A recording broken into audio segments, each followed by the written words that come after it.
Hey guys, welcome to my channel. Today we're going to talk about professions that are going to be in high demand in 5 and 10 years, and I'm also going to mention professions that have no future according to Forbes, Monster, and Glassdoor. These are resources that I've researched for this video, so if you're interested what to do in 5 and 10 years, continue watching this video. A lot of professions are getting automated. We have Amazon Go here in San Francisco. People can check out without talking to others. They just go and they're automatically billed for what they have in their pockets. A lot of automobile companies are testing driverless taxis and driverless cars and trucks. So low-level jobs are getting automated. Robot. What it means for us as human beings, it means that in the future we're going to lose a lot of those low-level jobs, but it means that we have a lot more space for creativity. So today I'm going to talk about markets that are going to thrive. Market number 1, medicine. Openings on those markets have been growing really fast, 26% year over year, and if we compare 2010 with projections for 2020, we're gonna get that there would be 700,000 more jobs. And this not only applies to doctors, and of course doctors are gonna be in high demand, it also applies to people who take care of people who sit at home, like home care. Because we started to live longer. I just chatted to a guy here in San Francisco, and he's in his 50s, and he's like, I'm gonna live till 180 years, and he's doing his biohacking, he's working on nutritious food that's gonna help you get all the vitamins, but this means that yes, we're gonna live longer and we're gonna need a lot more healthcare.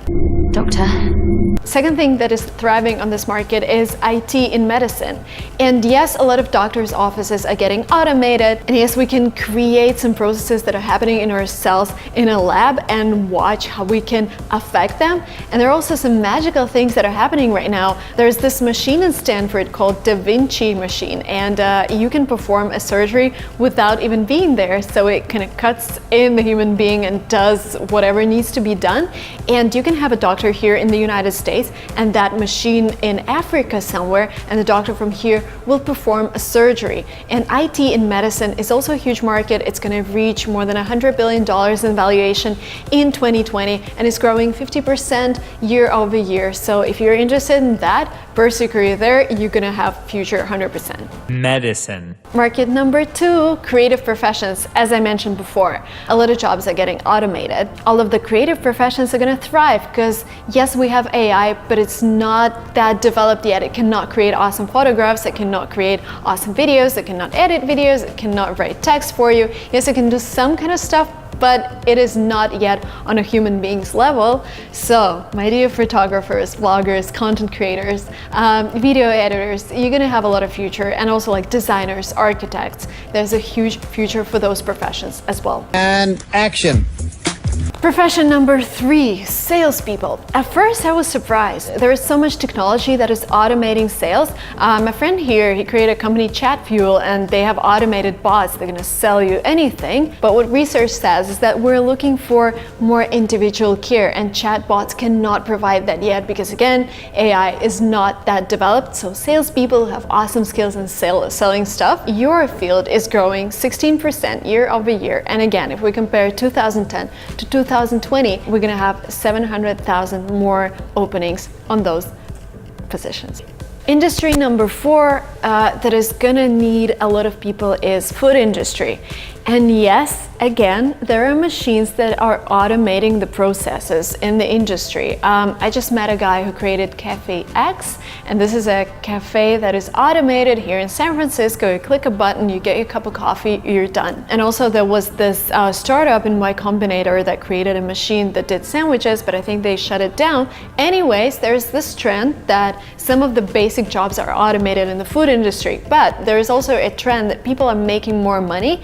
They spend less time cooking, they spend more time going out and actually caring about what they eat. So nutritionists, good cooks, and people who can create amazing food in amazing restaurants, you're gonna be in high demand. Okay, come on, go, cook, cook, cook, cook. Market number 5, occupation number 5, developers, like any developers, software engineer, app developer, UX, UI designer, product, etc. Whatever is connected with coding and created products online is going to be in high demand because yes, there are still industries that are merging, that are going from offline into online, and yes, we need to help them do that, and yes, we need a lot of professionals to do that. And by the way, these are really well-paid professionals. If you look at the American market, on average, software engineer would make like $100,000 a year. For this profession though, you would need a bachelor's degree, and the projected growth, if we think of like 2016 and go to 2026, the projected growth is more than 36%. And also, we're looking at projected of 1 million employment by 2026. Attractive. Nice software.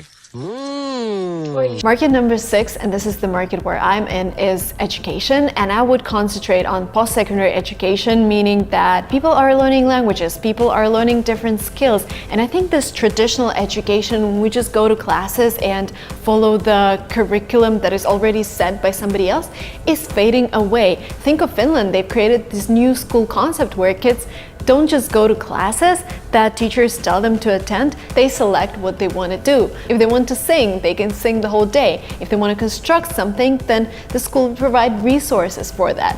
And Finland is like the top country for education in the world right now. And what I think is going to be a trend in the future is that people would not just go to like standard school or standard, university to get their bachelor's. Maybe they would even skip some stages and go straight into getting some skill, like 1-year course in photography, 1-year course in design or whatever, and go straight into workplace and get real life experience. Teachers will be in really high demand, but I would also emphasize that education is going online, and online education market is growing at 15% year over year. And a lot of universities are publishing their courses online, and a lot of teachers are creating their curriculum online. So I would say teachers who can bring their courses from offline to online are gonna thrive in the future. Yeah. Who's teacher? There are also some professions that have, unfortunately, well, according to Forbes, Monster, and Glassdoor, have no future in the next 10 years. A lot of professions that are connected with agriculture, and because yes, a lot of them are going to be automated. For example, farmers, ranchers, and other agricultural managers. Also, anything that is connected with post-delivery, like postal services, mailmen, etc. And they're also mentioning some professions that are connected with data entry, because again, there are a lot of programs that can do that, and like data analysis. This can be done by a machine already. On the other hand, there are some professions that you cannot really learn right now, but they're going to be in a huge demand in future. For example, drone operator. There are already so many drones, but I haven't seen like a comprehensive course in drone operating. But in the future, we're going to have them everywhere, and we should not only navigate them, we should also build systems for them to, coexist with us. Another profession is VR designer. I think you can already learn it, but the future of VR is that you can design something like a spaceship, and people who are going to go into space can train before they actually fly. Trash engineers are going to be in huge demand because we have so much trash and we produce so much trash. We need to utilize it without damaging the earth. The next profession that I can think of is educational advisor, because again, we're going away from this mass market education. We're going into more customizable curriculum. And if there is a person who you can talk to and who's going to tell you, oh, hey, you will be good at this, you can take this and that course and take an internship there, and then you're going to be ready to conquer the market. So this kind of professions will be really in high demand in terms of education. And the last thing that I wanted to mention is a profession called body/organ creator. Brain. I just chatted to my friend from MIT, and what he's doing is that they're growing body parts in pigs, because pigs and humans are really similar, kind of. So they're taking humans' DNA, creating a liver in a pig, and it's going to be 100% compatible with that human. They haven't transferred it yet, but this is already what is going on. So people who are specializing in that area, that is a great area for 2020. That was it from me, guys. Thank you so much for watching this video.